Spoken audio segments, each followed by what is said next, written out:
Hello, ladies and gentlemen. Today we have some retrospect on what Nigeria has been right from time, and that thing might likely not change if we don't deliberately do something about it. Because something, some seed that is planted in the mind of some people, especially not some Northerners, right from day one. So, because as you see, or as you can see,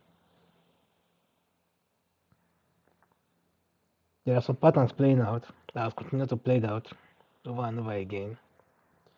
So, but if you now look at some speeches that was made in the public by some of these so-called northern leaders, as at that time, then you will see where the hate is coming from and where the seed was planted.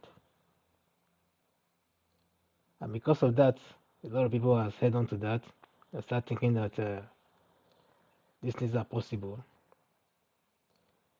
So it's only possible if we allow them to carry out all these their evil plans. So we shouldn't take it for granted by thinking that these things are just mere politics. This is not mere politics. These things are done out of hatred and out of ambitiousness that is not neither here nor there. How can a foreigner leave his own country as a criminal or as a sojourner or whatever and find solace somewhere, along the coast or somewhere in Africa? So, and along the line, if you know the history, if you remember the history, how Usman Dan Fodio came to the northern part of Nigeria today, as he came with his militia, with militias, where he was moving from place to place and things like that. And he came there and he met with people that were occupying a certain space in the northern part of Nigeria, which is now the northwest, for example. And he told them that he was just sojourning, that he was passing by, that he needed a place to rest his head. So that was the beginning and the end of the Hausa, the Hausa dynasty. So they gave him that space, and that space that he took, he ended up killing the king, killing all his families, and every other, of the people that were around them as at that time. Because to him, he had something else in mind, to conquer that place. Why the other people that he came to meet never had anything of such in their own mind. So they were so, let's say, receiving, that their hospitality, turns them to fugitives that they become in their own land. And up to now, the Hausas are still trying to find their own fate after about 100 something years. So I wouldn't blame the arrogance of Amahdu Bello, because after all, his grandfather was that person that did that. Then make himself, a kind of a lord over those people that owns the land, the original people that owns that place. So he was born into affluence. He was born into seeing himself as above everyone else, etc. So that arrogancy, went into his head and into his brain for him to start to, take it to another level. by trying to feel very superior. So if you look at it now, then you see that when you are talking about and race supremacies and all kinds of supremacy and what have you and things like that, that it all started, started to go into his head. Because when this man traveled to UK, for studies, then he's supposed to know how these things work. So he knew the history of the Adolf Hitler's and the extermination of the minorities, including the Jews and the blacks, the Sigonans or the Romans and Jehovah Witnesses and so many other minority groups, etc. So instead of him coming back to Africa to bring in some positive things and infusing it all, you know, togetherness and things like that and how to live together. Because when he went to UK, at least, he saw that there were various groups and religions living together without much discrimination and things like that. And he saw how developed that place was. And he saw how peaceful that place was. But when this man came back, he came back with a war chest, on his head. So he was just looking for a space to exhibit what he have in his head.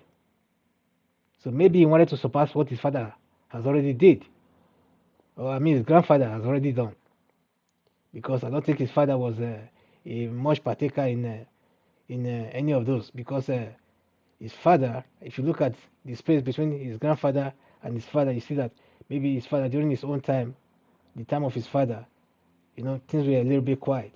Maybe because that one was not so highly educated as compared to Amadu Bello's education.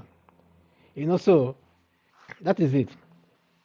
One minute, 1 minute, please.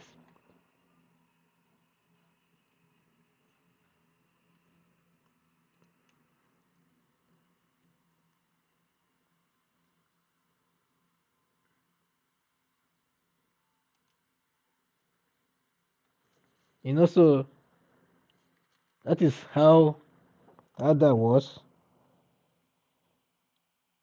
and just 1 minute, please. 1 minute.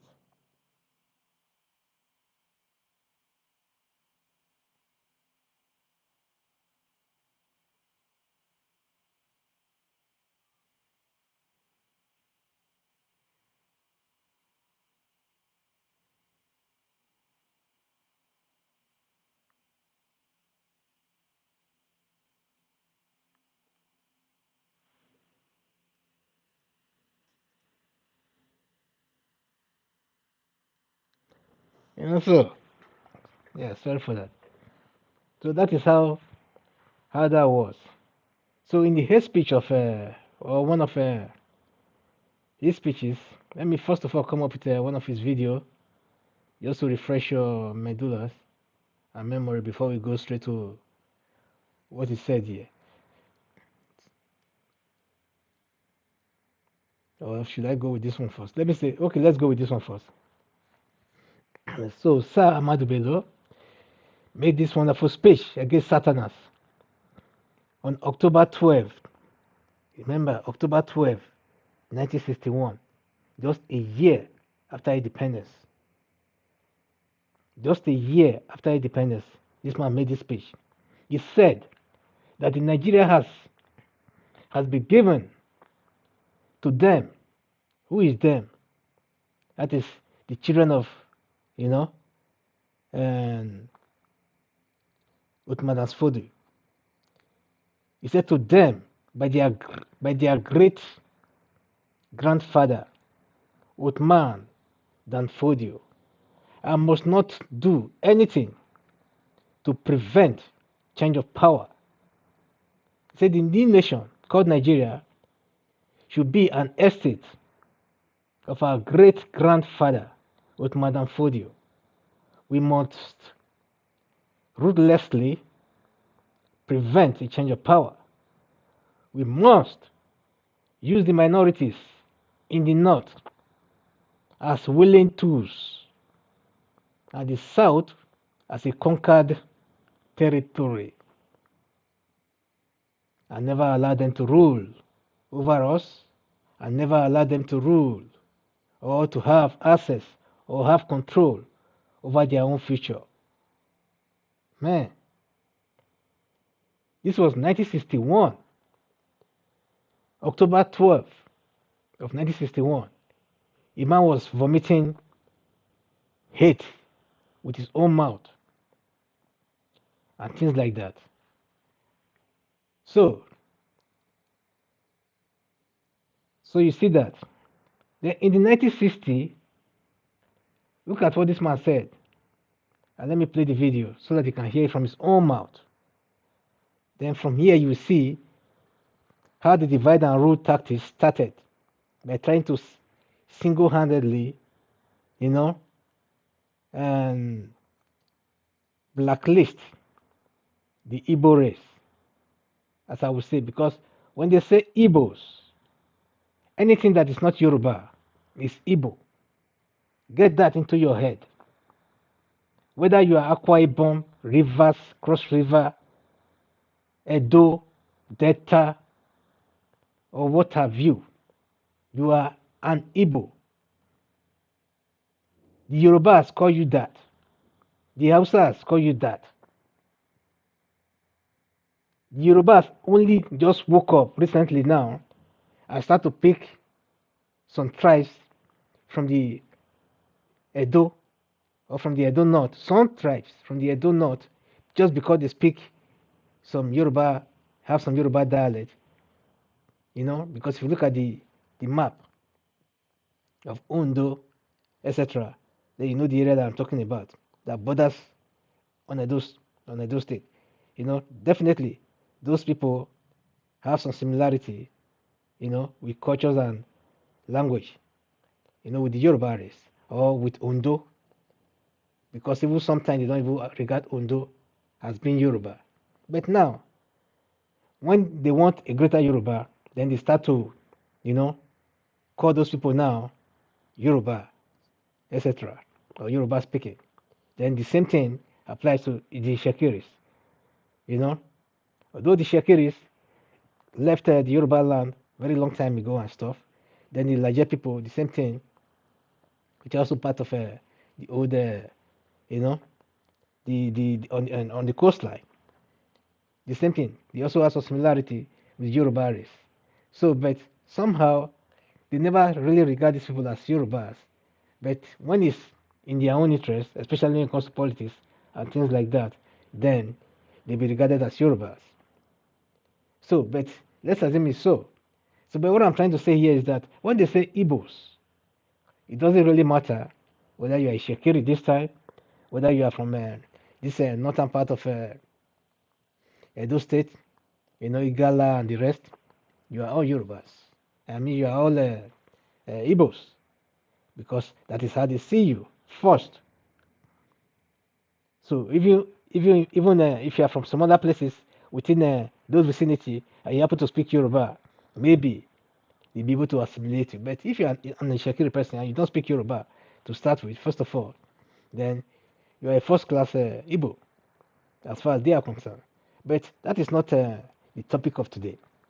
The topic of today is the hate for the Igbo race. When they say Igbos, just know that you from Edo, from Delta, Cross River, Akwa Ibom, Rivers, and to the rest of the southeast, Enugu, Anambra, Imo, Ebonyi, Abia, etc., etc., that you are all regarded as Igbos. But when it's time to do divide and rule, in order to conquer or to weaken that structure that is there, that is when they start to be selective by saying, no, you are not Igbo. No, this one is Igbo. You are not this. This one is that. So when they were trying to landlock the Igbos during the Civil War, after they penetrating through the Midwest, then the next thing they did when they get to Asaba, after the massacres in Asaba by Murtala Mohammed, then the next thing they did was to blow the bridge. That is to say, okay, now the Igbos, these are the real Igbos now. So let's face these people, and these other people has been conquered. So definitely, then they'll be capturing them, even people from Asaba and people from the Edos and the rest of the Delta, and recruiting them into the army, because the Yoruba armies, the Yorubas were already in the army, and the rest of the, what do you call it, middle belt, or middle belters, were already in the armies. They use all these people to fight the Igbos, not for the benefit of the other tribes, but it's for the benefit of these so-called, these so-called people who have it in their mind, to conquer, to conquer the South and never allow the South to rule over themselves. So, which means you were still using Southerners, to help them to conquer the South. That is what it. That is what it. I mean, what is unveiling on daily basis. So what I'm saying this is that the people should really open their eyes this time around and know why some of our people from the southeast are saying we had enough of this bullshit. We want our own country. We want to liberate ourselves. So that is what this issue is about. So now let me take you on this video and see where it goes. One thing I've noticed, Premier, while I've been here, is that Northerners seem to have, I might almost call it obsession about the Igbos. Could you perhaps explain that to me? Well, the Igbos are more or less the type of people whose desire is mainly to dominate everybody. If they go to a village, to a town, they want to monopolize everything in that area.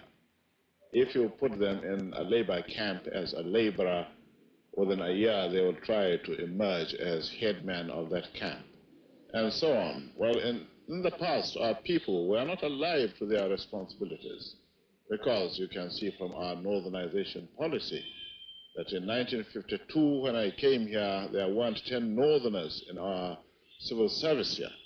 Then I tried to have it northernized, and now all important posts are being held by northerners. Is this policy of filling all key posts in the north solely with northerners and not with other Nigerians a temporary or permanent one? In actual fact, what it is a northerner first. If you can't get a northerner, then we take an expatriate like yourself on contract. If we can't, then we can employ another Nigerian, but on contract too. This is going to be permanent, I should say, as far as I can foresee, because it will be rather dangerous to see the number of boys who are now turning from all our learning institutions, coming out with having no work to do. I'm sure whichever government of the day might be, it will feel rather embarrassed, and it might even lead to bloodshed. Doesn't this damage the idea, sir, of all people in all regions in Nigeria being fellow citizens of one country? Well, it might, but you are, new to our region, but how many northerners are employed in the east or in the west? The answer is no. And if there are, there may be 10 laborers employed only in the two regions.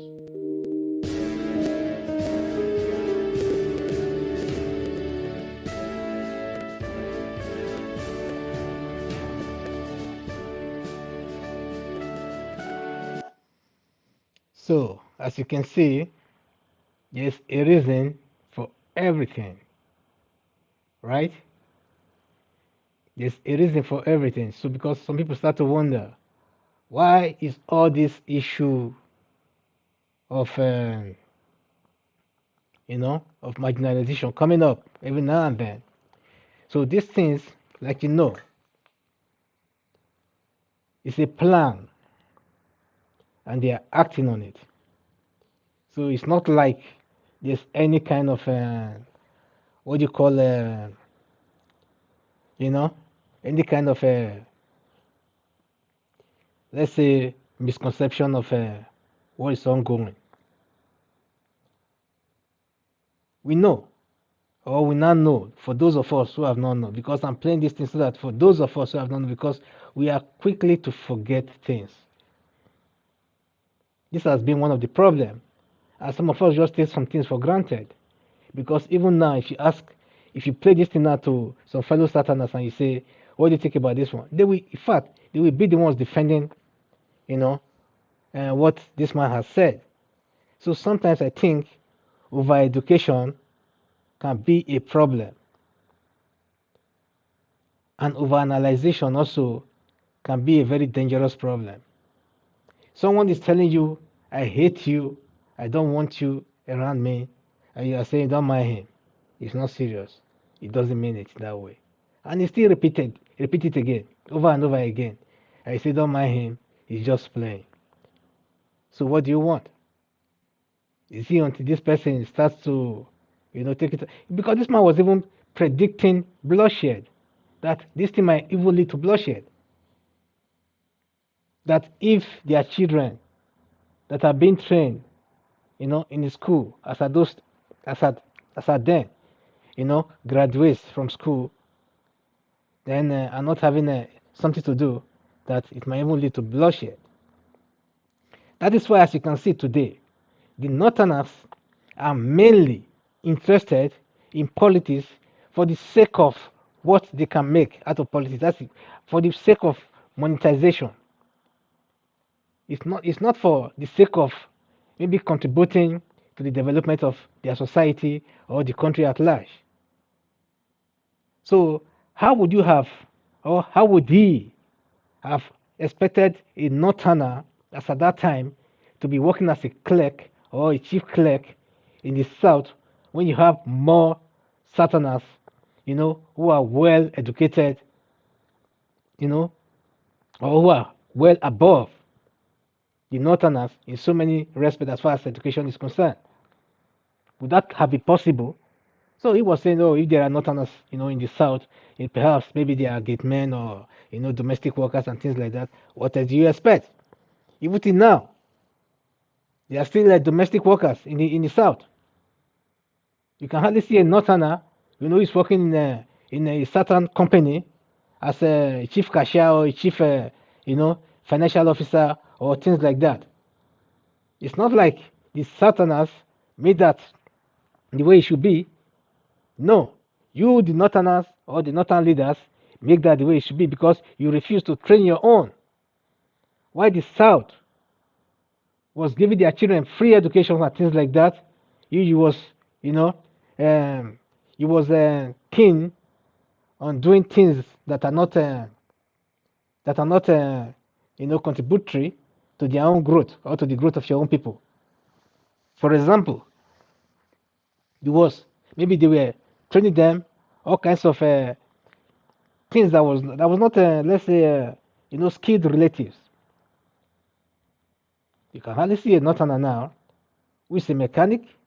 When I mean a Northerner, I'm talking of the Fulani and all the other Hausa and race that where the Fulanis do it in the northwest. So that is why you see one Fulani man who is a boss and make money through politics or make money through some other means. Then he goes into businesses like maybe cattle rearing and things like that, or he went into some other ventures and things like that. Then the next thing, instead of him to help his own people to grow, rather he rather supervise the feeding of those downtrodden ones, and those people will continue to be coming to his gate every now and then, to get some handout, to feed, instead of training them or building a center for them to be trained. So this has been their mentality. This is still ongoing right now, because even when Goodluck Jonathan came and built the schools and everything, for them, and hostess, what did they do? As soon as he finished building that this thing and they launched this thing, then they went there, they took those children out of those schools, and they sent them back to the street again as beggars. In fact, they were strictly against Jonathan for doing that alone. They said it was their tradition. So it's your tradition to send the children, to be begging. Children are living outside like outcasts, without parents, They beg and they bring the money back to their bosses, etc., and they give them some token to go and eat. It's not like they even live in a house or they live anywhere on the street, and they become nuisance to the societies. So at a point, then they become something else. So these were the same children now that became targets of the Boko Haram recruit system. So you can see that right from the beginning, these people never had any plan, to train their children or had any plan on how to actually raise their people. All the plan that they have is how to stop the country from growing and how to stop the Satanans, from controlling or ruling over them, etc. That is why they are strictly against this Obi presidency. Not because Obi did not win. Obi won clearly, and they know it. So, but they are strictly against it because they still hold on to this kind of, mentality and stuff like that. So these are the things going on. So the people should open their eyes. So here, let me take you to what Sam Ekpa said recently. So here, he said Ekpa explained that the reason why Nigeria has not progressed is that the relationship between the tribes have remained cankerous and pugnacious. The newly formed Biafra Republic government in exile has written to the United Nations, General Assembly, United States government, International Criminal Court. I don't know why you have to recognize this International Criminal Court. International Criminal Court is the bullshit rubbish. And the European Union, to request their support for a referendum, from the government of Nigeria to exit and to restore the sovereign state of Biafra through peaceful means. Through peaceful means, not through bloodletting and blood killing. This man is not even a politician. He's already speaking like a politician. But the one that was a politician there was already talking about bloodletting and stuff like that. So that was kind of instigating, what might have, be, or what is still taking place right now on the ground. So the petition read, and it said the letter was dated April 28, 2023, titled Repetition on the expired tenure of the amalgamation of the Southern and Northern Protectorates into Nigeria. So that was signed by Simon Ekpa, Prime Minister, of Biafra government in exile. Ekpa is the self-proclaimed disciple of Nnamdi Kanu, the leader of IPOB, the indigenous people of Biafra. Ekpa enumerated reasons why the UN and Western powers should support the peaceful exit of Biafra from Nigeria, noting that the Frederick Lugard amalgamation of Southern and Northern Protectorate into Nigeria in 1914 has long expired after 100 years. According to him, the union needs to be renegotiated. That is a fact. So he reminded them in the letter that the amalgamation agreement of Nigeria into a country was for the sole interest of the British Crown and was not meant to last beyond 100 years, as stated in the amalgamation document of 1914. I think they should go and dig it out in case they must have forgotten. So this is a good reminder. So he added that agreement stated that after 100 years, any tribe or group or region that does not want to continue in the union will be free to exit the union called Nigeria. The year 2023 makes that amalgamation agreement 109 years. Therefore, the amalgamation agreement has long expired. An agreement is binding, and Nigeria should and must be renegotiated, and freedom granted to groups that wish to exit the Nigeria Union, especially long-suffering Biafran people, to avoid the repeat of Rwanda and the repeat of Afghanistan. So, he said it will bring lasting peace and put an end to insurgency in the Sahel region, whose target is to overrun the entire Nigeria and make Nigeria a safe haven for terrorists and start to launch attack against the West, America, and their interests, he said. So the letter further said, Nigeria is made up of several nation states which are distinct and parallel with dangerous diversity. There is no similarity or commonality between the people of the South and the Northern Protectorate. Hence, the amalgamation is very wickedly conceived and implemented, which explains why it was hurriedly signed into law without due consultation with the indigenous people of the land. Since the British imposed an amalgamation, there has been constant rift between the tribes. The Nigeria system is geared towards constantly building suspiciousness amongst the various tribes, hereby causing hostility, particularly from the Fulani towards the Biafran. Former Premier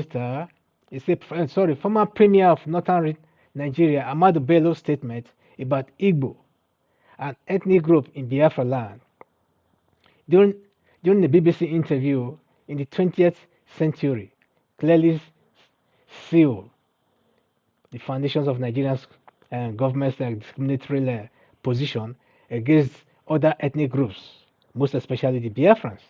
That is just the video I just showed you now. So, what else do you want? Because if I'm just reading, why I started with the video first is that if I just wanted to read these things to you, especially if you were born maybe in the 80s or whatever, and things like that, you may start thinking that, oh, what is this old man talking about? He's trying to ignite ethnic hatred and things like. No, that's not the issue. The issue is that when things are happening like this, sometimes you have to reflect back again, to history and start to see what the hell is going on and what is taking place. So if some people have it in their head and they just come all of a sudden, start to want to, they are murdering people just because they want to take your space and stuff like that. And these people are even coming as far as even coming from other parts of, the Sahel and what have you and things like that. Then it starts to bring to mind as to what must have, engineered this whole thing. And when we start to see some politicians talking some rubbish also, because when this man said this thing, nothing actually happened to him. Apart from the coup that happened later that took his life. So it's not like, okay, after when he said this thing and somebody just walk up to him and just blow his head off and say, why would you say something like that? And things. So because of that, some Northerners are still coming out boldly because they want to become another Amahdu Bello and stuff like that. Then they still say all kinds of rubbish, without recourse to what might, happen to them either now or in the future. So that is why. So we have to say these things so that those younger generations who did not actually know that these things took place should know. Maybe from here on, they can start to dig their own, research, on the things that took place and who these people were and and what they stood for and what is happening now, etc. So like this man said, then he said, a northerner first. If we can get a northerner, then you can take an expatriate, like a British man or a foreigner. If we can't, then we can employ another Nigerian, but on contract. So Biafra continued to suffer this discrimination and hatred displayed by Amahdu Bello till date. So that is the seed that this man planted, and that is what anybody now or any northern politician who wants to feel relevant, grab on or hold on to.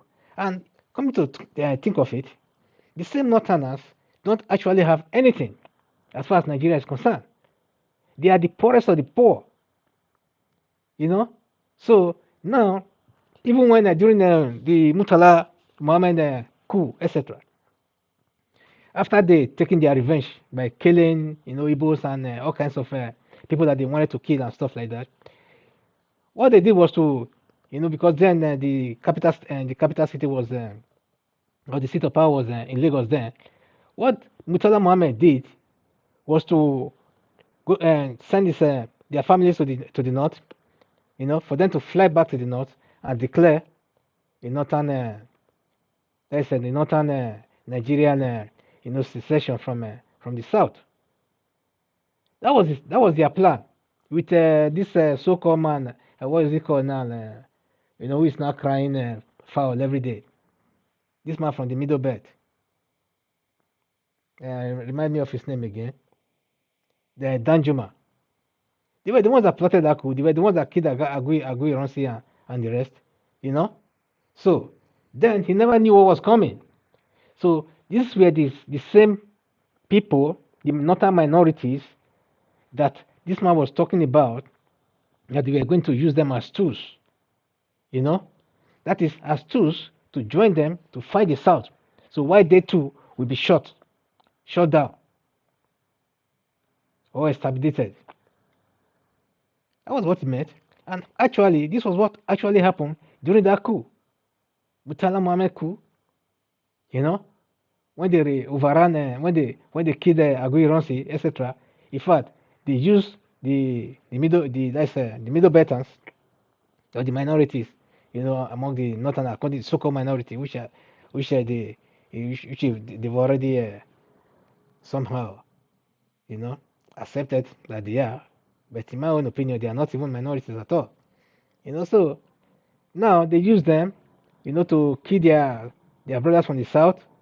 Then, in order for them to take power, so that they can declare a northern protectorate, until somebody came to him and said, "You don't have the central bank in the north. You don't have money. You don't have anything.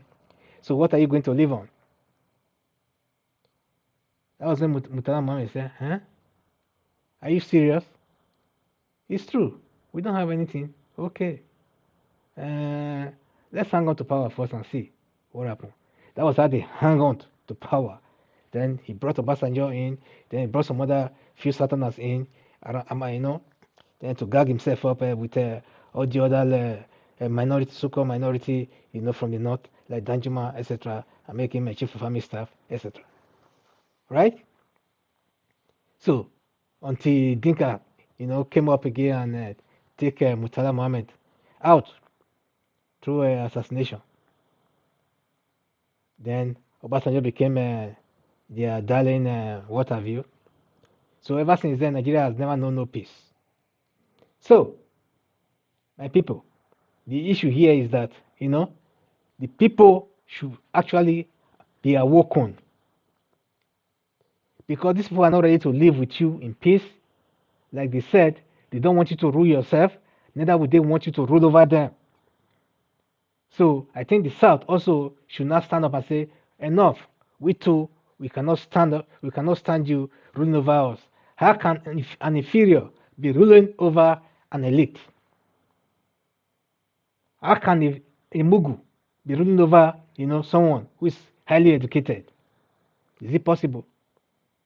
So that is what we just got from the outgoing government, for example. And now they are about to force another Mugu on Nigerians again. Because as it seems now, this man is in their hand.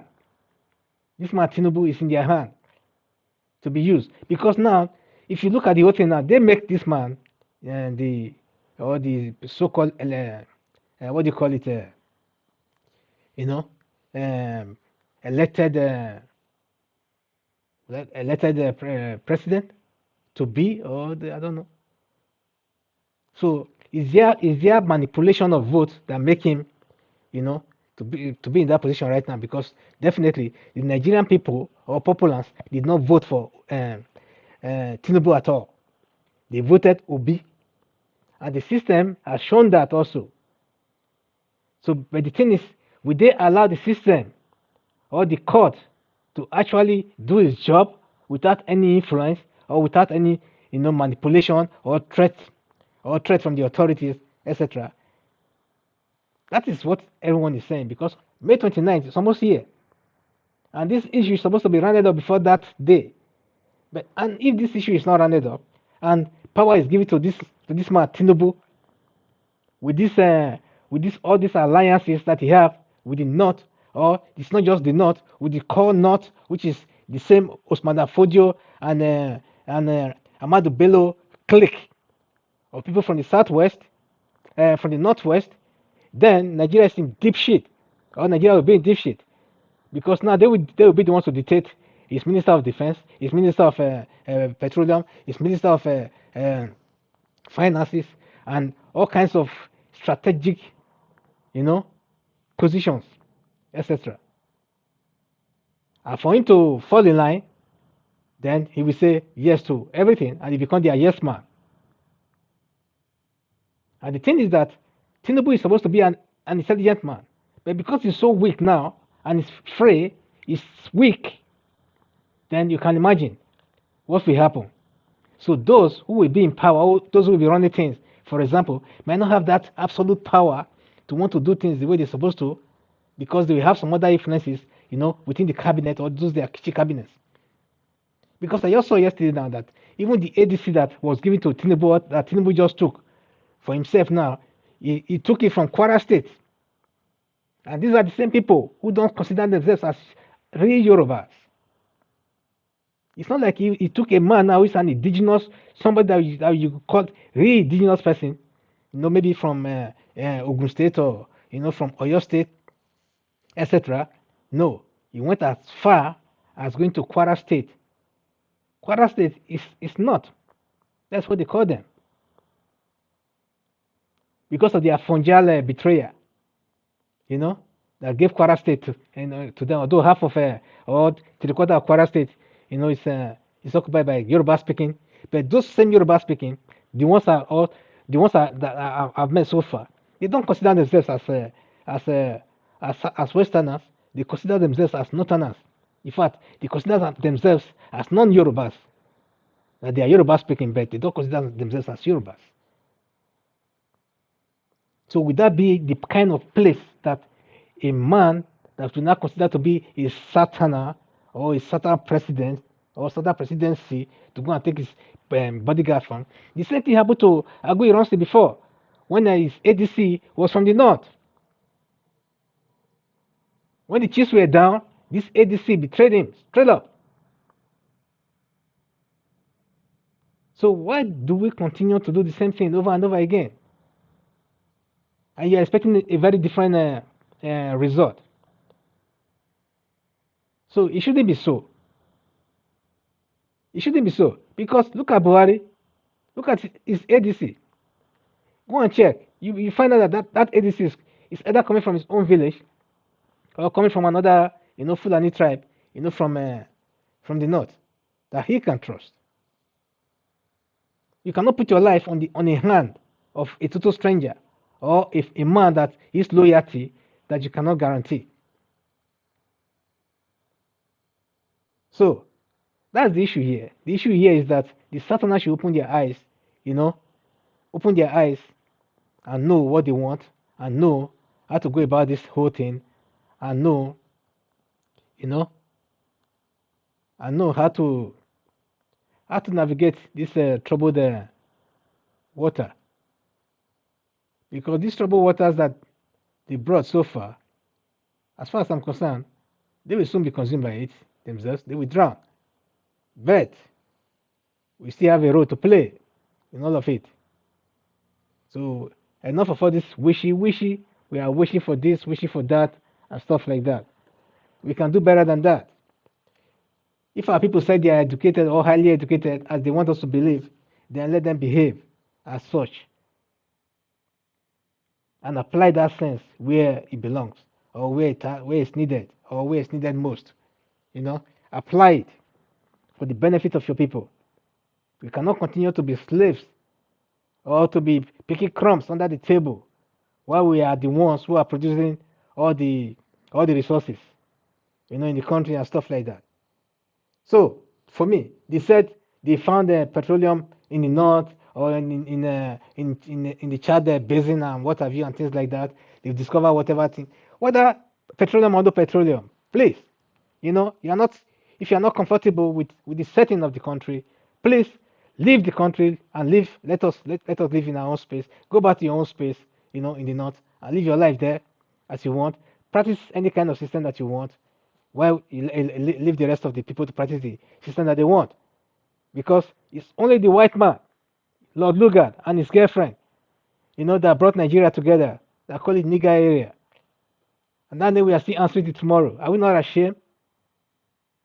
They ask you, where are you from? It's, oh, Nigeria.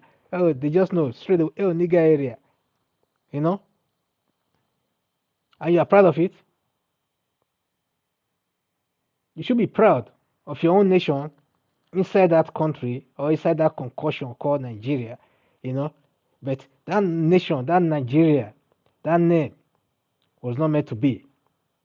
So get your own name, like the Oduduwas, the Biafra, and the Midwest, whether you have to call it Benin, the Benin, whatever, kingdom or empire or whatever you want to call it.